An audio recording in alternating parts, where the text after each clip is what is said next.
Hello everyone, welcome back to my channel. I hope आप सभी healthy होंगे और अपनी एग्जाम की प्रिपरेशन बहुत अच्छे से कर रहे होंगे।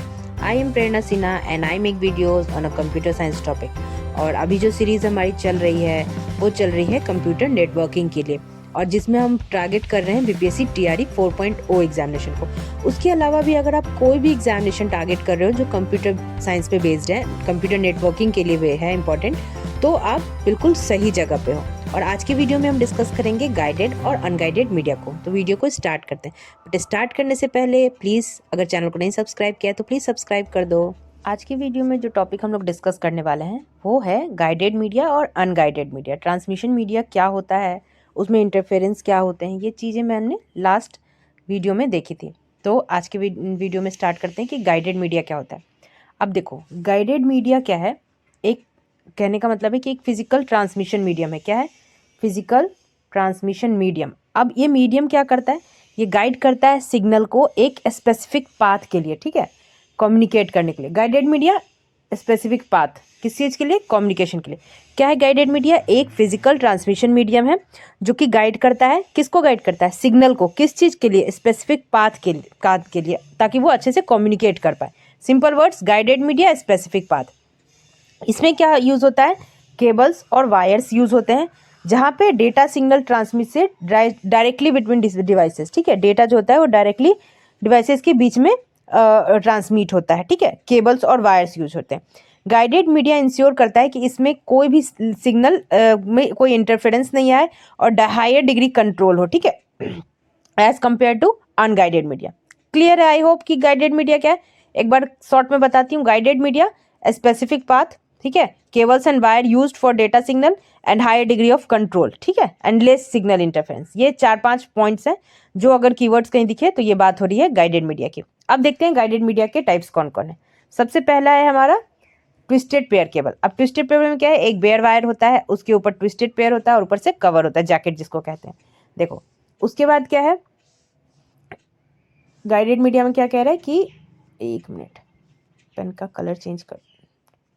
देखो, ट्विस्टेड पेयर केबल जो है वो कंसिस्ट करता है एक pair of insulated copper wire होता है जो एक दूसरे से ट्विस्टेड होते हैं। ये हम लोग देख रहे हैं ना, पिंक और ब्लू कलर। ऐसा किस चीज में यूज होता है? टेलीफोन लाइन और लैन में यूज होता है। कौन?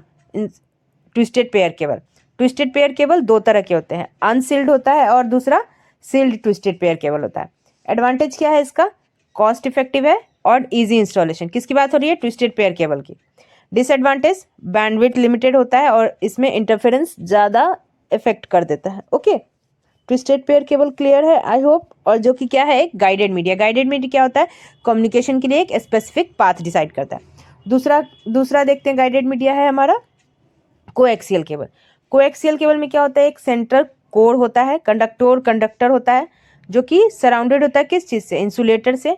और फिर एक मेटालिक सील्ड होता है और एक आउटर इंसुलेटेड लेयर होता है। ये स्ट्रक्चर बता दी। क्या है? सबसे पहले हमारा सेंटर कंडक्टर हुआ, उसके ऊपर एक इंसुलेटर लगा होता है, उसके ऊपर एक सील्ड होती है और उसके ऊपर एक जैकेट होता है, इंसुलेटिंग लेयर होता है। यूज़ होता है किस किस चीज़ में? हमारा को जो गाइडेड मीडिया में ट्विस्टेड पेयर केबल यूज़ होता था लैन में और टेलीफोन लाइन में, और हमारा कोएक्सियल केबल यूज़ हो रहा है किस में? केबल टीवी में, ब्रॉडबैंड इंटरनेट में और ओल्ड इथरनेट नेटवर्क में। ये इंपॉर्टेंट है, ठीक है। कहाँ यूजेस है वो एग्जाम में पूछ देता है, ठीक है। एडवांटेज क्या है इसका? हाई बैंडविड्थ है एंड बेटर नॉइज इम्यूनिटी है। अगर नॉइज वगैरह होता है तो नॉइज को हैंडल कर लेता है ये। दूसरा एडवांटेज क्या है? एक्सपेंसिव होता है as compared to twisted pair. तो आई होप ये भी कोएक्सियल केबल भी क्लियर है। नेक्स्ट लास्ट है हमारा fibre optic cable. Fibre optic cable कैसा होता है? ये यूज़ करता है लाइट सिग्नल। सबसे इंपॉर्टेंट पॉइंट इसका यही है, ये यूज़ करता है लाइट सिग्नल को डेटा ट्रांसमिट करने के लिए। मेड ऑफ कोर, ग्लास और प्लास्टिक का बना होता है। प्रोटेक्टिव आउटर लेयर होता है। सबसे इंपॉर्टेंट बात कोएक्सियल केबल के लिए क्या मिल गई हमें कि ये लाइट सिग्नल ट्रांसमिट करता है और बना होता है किस चीज़ का? ग्लास और प्लास्टिक का इसका कोर बना होता है, ठीक है। यूज़ होता है हाई स्पीड इंटरनेट में, टेलीकम्युनिकेशन में एंड लॉन्ग डिस्टेंस कम्युनिकेशन में, ठीक है। Advantage, extremely high bandwidth, immune to, इसमें कोई इलेक्ट्रोमैग्नेटिक इंटरफेरेंस नहीं होता है। उसमें होता था ना ट्विस्टेड पेयर केबल में, इसमें ऐसा नहीं होता है फाइबर ऑप्टिक में। और डिसएडवांटेज क्या है? बहुत ज़्यादा एक्सपेंसिव होता है और स्पेशल इंस्टॉलेशन टेक्निक होती है इसको, ठीक है। तो ये चीज़ हो गई। आई होप ये कोएक्सियल केबल क्लियर होगा। कहाँ यूज़ होता है? लैन में यूज़ होता है, टेलीकम्युनिकेशन नेटवर्क में यूज़ होता है, और सिक्योर डेटा कौन, ये हमारा guided media. I hope clear होगा। गाइडेड मीडिया क्या है? ट्रांसमिशन मीडिया में दो भाग, guided media, unguided media. Guided media में twisted pair cable, coaxial cable और फाइबर ऑप्टिक। फाइबर ऑप्टिक हमारा लाइट वेव यूज़ करता है और सबसे बेस्ट होता है। डिसएडवांटेज क्या है? एक्सपेंसिव होता है। और अब हम बढ़ रहे हैं अनगाइडेड मीडिया की तरफ। अनगाइडेड मीडिया क्या हो जाएगा? Also a wireless communication. क्या है ये? वायरलेस कम्युनिकेशन है, ठीक है। Refers to transmission medium that do not use physical cable. अब गाइडेड में क्या था? फिजिकल कनेक्शन होता था, लेकिन ये फिजिकल केबल या वायर्स नहीं यूज करता है। इसकी जगह पे data is transmitted through atmosphere, vacuum और वाटर, जो यूज करता है क्या? इलेक्ट्रोमैग्नेटिक वेव्स, ठीक है। अनगाइडेड मीडिया के बारे में क्या पता चला? वायरलेस कम्युनिकेशन है, पहली बात। दूसरी बात, नहीं यूज करता है कोई भी फिजिकल केबल या वायर, इलेक्ट्रोमैग्नेटिक वेव्स यूज करता है, एटमॉस्फेयर यूज करता है, वैक्यूम और वाटर में, ठीक है। ये क्लियर हो गया अनगाइडेड मीडिया के बारे में। अब देखो इसके टाइप में सबसे पहला देखते हैं रेडियो वेव्स क्या होता है। रेडियो वेव एक ऐसा अनगाइडेड मीडिया है, यूज होता है लॉन्ग डिस्टेंस कम्युनिकेशन के लिए। इसकी फ्रीक्वेंसी रेंज होती है 3 किलो हर्ट्ज से 1 गीगाहर्ट्ज, ठीक है। ये जो है ना, ये फ्रीक्वेंसी रेंज, ये एमसीक्यूज में आते हैं, ऐसे आप एक्सपेक्ट कर सकते हो। तो रेडियो वेव्स का क्या हो गया? 3 kilohertz to 1 gigahertz. Application कहाँ यूज होता है रेडियो वेव्स? एफएम में, रेडियो में, टेलीविजन ब्रॉडकास्ट में, मोबाइल फोन में और वायरलेस लैन में हमारा क्या यूज होता है? रेडियो वेव्स यूज होता है। एडवांटेज क्या है? ईजी है जनरेट करना और बिल्डिंग्स वगैरह में आराम से पेनिट्रेट हो जाता है।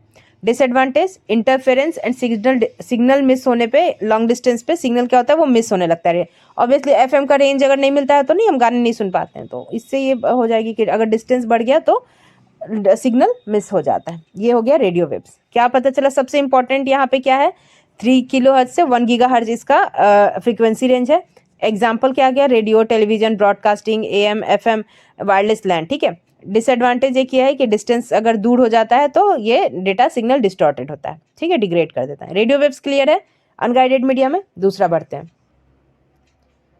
दूसरा क्या कह रहा है? माइक्रोवेव। माइक्रोवेव की frequency range 1 GHz to 1 gigahertz से 300 गीगाहर्ट्ज। सबसे इंपॉर्टेंट है ये बात याद रखने वाली। लाइन ऑफ साइट कम्युनिकेशन इसमें होता है। लाइन ऑफ साइट कम्युनिकेशन में बाद में बताऊंगी क्या है। Application, satellite communication, point two point link and cellular network, ठीक है। एडवांटेज क्या है? हाई डेटा ट्रांसमिशन रेट होता है, लेस इंटरफेरेंस और रेडियो वेव्स होता है, ठीक है। डिसएडवांटेज क्या है? Limited line of sight and affected by the weather condition. Line of sight मतलब जैसे कि जो माउंटेन्स वगैरह पे होता है ना, तो उसमें जो सिग्नल जाता है, ठीक है, वो रिफ्लेक्शन नहीं बोलेंगे, और रिफ्लेक्शन तो लाइट का बात हो, तो वहाँ पे ना अगर माउंटेन्स के दो रेंज है तो वो ऐसे बने होते हैं ना कि उनका जो बीच में वो इंटरफेरेंस नहीं आए। तो ऐसे रेंज पे, ऐसे इस टाइप का माइक्रोवेव जब हाई रेंज पे हमें कम्युनिकेट करना पड़ता है तो हम उस सिचुएशन में line of site communication use करते हैं, ठीक है। अगर मान लो वेदर खराब, जैसे यही डिसएडवांटेज है कि अगर लाइन ऑफ साइट हमारा सही से काम नहीं करेगा, अगर वेदर कंडीशन खराब हो जाता है तो सिग्नल मिस हो जाता है। ये लॉस है हमारा माइक्रोवेव कम्युनिकेशन का, ओके। नेक्स्ट क्या है देखो, इंफ्रारेड वेव्स क्या होता है? इंफ्रारेड वेव्स क्या है? ऑपरेट करता है फ्रीक्वेंसी रेंज 300 गीगाहर्ट्ज से 400 हर्ट्ज तक, ठीक है। रिक्वायर करता है, इसको भी लाइन ऑफ साइट कम्युनिकेशन चाहिए। फ्रीक्वेंसी रेंज 300 टू 400, इसको भी लाइन ऑफ साइट कम्युनिकेशन चाहिए था। कहाँ यूज़ होता है? रिमोट कंट्रोल में और शॉर्ट रेंज कम्युनिकेशन में और वायरलेस पेरिफेरल्स में। एडवांटेज क्या है? सिक्योरिटी हाई होती है, कोई interference with radio signals. Disadvantage क्या है? ब्लॉक्ड बाय फिजिक, मान लो कि अगर जैसे लाइन ऑफ साइट वगैरह मतलब वेदर खराब हो जाए या फिर कोई बीच में फिजिकल ऑब्जेक्ट आता है, डिस्टेंस अगर बढ़ जाता है, छोटे डिस्टेंस में ही इसको यूज़ कर सकते हैं। ये इसका डिसएडवांटेज है, ठीक है। नेक्स्ट चलते हैं, क्या है हमारा? Satellite communication. Use microwaves to transmit signals between a ground station and satellite. Satellite communication क्या यूज़ करता है? माइक्रोवेव यूज़ करता है ताकि सिग्नल्स को भेज सके सैटेलाइट तक, ठीक है। स्पेशल एप्लीकेशन क्या है? ग्लोबल टेलीफोन में, जीपीएस में, टेलीविजन ब्रॉडकास्टिंग में। ये तो सैटेलाइट कम्युनिकेशन बात से। वाइड कवरेज एरिया है इसका एडवांटेज। क्या? High setup cost and delay due to long distance होने की वजह से डिले होता है डेटा ट्रांसमिट या पहुंचने में, ये इसका लॉस है, ठीक है। सैटेलाइट कम्युनिकेशन ही हो गया। अब देखो की कैरेक्टरिस्टिक्स क्या है इसका, किसका, अनगाइडेड मीडिया का। Transmission occurs through open space, इसको जगह, अगर कोई भी बीच में इंटरप्शंस नहीं चाहिए, वेदर कंडीशन हो गई या फिर 2 3 5 6 बिल्डिंग्स लंबे लंबे हो गए तो कम्युनिकेशन होता है, ओपन स्पेस में ये ट्रांसमिशन अकर होता है, ठीक है। कोई फिजिकल कनेक्शन नहीं होता है फिर ट्रांसमीटर रिसीवर के बीच में। एनवायरमेंट फैक्टर लाइक वेदर और फिजिकल ऑब्स्ट्रक्शन ये इसको इफेक्ट कर सकते हैं। एप्लीकेशन कहाँ यूज होता है unguided media, unguided media is widely used in wireless telephoning such as WiFi, Bluetooth, satellite communication, mobile network, यहाँ पे अनगाइडेड मीडिया यूज होता है। क्लियर है, आई होप कि अनगाइडेड एप्लीकेशन का क्या है, अनगाइडेड मीडिया का सॉरी क्या एप्लीकेशन है, क्या होता है क्या नहीं। Line of sight unguided media के लिए कम्युनिकेट करने के लिए जरूरी होता है, ये अभी हमने देखा है ना दोनों में। क्या है line of site, line of site communication करने का ये मतलब है कि जो ट्रांसमीट कर रहा है डेटा और जो रिसीविंग एंड है वो दोनों ना बिल्कुल स्ट्रेट बात में होना चाहिए, उनके बीच में कोई भी अदर ऑब्स्ट्रक्शंस नहीं होने चाहिए, तभी प्रॉपर कम्युनिकेशन हो पाएगी। चाहे शॉर्ट डिस्टेंस पे कम्युनिकेशन हो तब, चाहे लॉन्ग डिस्टेंस में हो रही हो तब। तभी एक एग्जांपल था ना कि अगर वेदर कंडीशन खराब हो जाता है तो इसमें ऑब्स्ट्रक्शंस आ जाते हैं तो प्रॉपर कम्युनिकेशन नहीं हो पाती है, तो ये होता है हमारा लाइन ऑफ साइट। तो आई होप ये भी क्लियर हो गया होगा। तो आज के लिए ये कंप्लीट रखते हैं, गाइडेड अनगाइडेड मीडिया, और इसके बेसिस पे कल हम एमसीक्यूज सॉल्व करेंगे। और इसमें फ्रीक्वेंसी रेट सबसे इंपॉर्टेंट है, ध्यान रखने वाली चीज़, जिससे एग्जाम में क्वेश्चन आ सकते हैं। तो आज की वीडियो अच्छी लगी हो तो लाइक कर देना, अगर नहीं अच्छी लगी हो तो कमेंट बॉक्स में मेंशन करना कि कैसे इंप्रूव कर सकूं, कुछ गलती लगी हो तो वो भी मेंशन करना ताकि उस पर काम कर सके और बेटर कर सकें। तो और अगर अभी तक चैनल सब्सक्राइब नहीं किया है तो चैनल सब्सक्राइब कर दो ताकि रेगुलर अपडेट्स मिल जाए। और अगर लगे अपने दोस्तों को भी शेयर करना है तो प्लीज़ वीडियो को शेयर जरूर करना। Thank you so much for watching.